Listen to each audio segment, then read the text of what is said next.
Kembali di Kompas Siang bersama saya Pascalis Iswari, saudara pebalap Asia Road Racing Championship asal Jepang, Haruki Noguchi, meninggal dunia setelah 4 hari dirawat di RSUP NTB.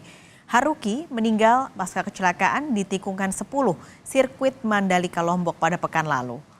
Pebalap Jepang Haruki Noguchi yang mengalami kecelakaan saat balapan di sirkuit Mandalika dalam event Asia Superbike seri keempat, meninggal dunia setelah dirawat intensif di RSUP NTB.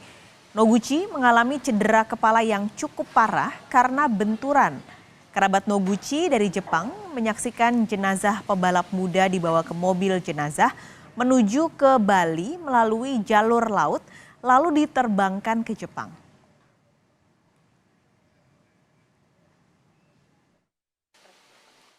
Memang kalau saya lihat kemarin itu cukup keras ya, cukup keras sehingga memang pada saat kejadian itu kan kita langsung menangani ya, karena kalau kita melihat memang dari kejadiannya ada itu cukup berat, mengenai kepala ya, cedera kepala berat, itu multi trauma ya,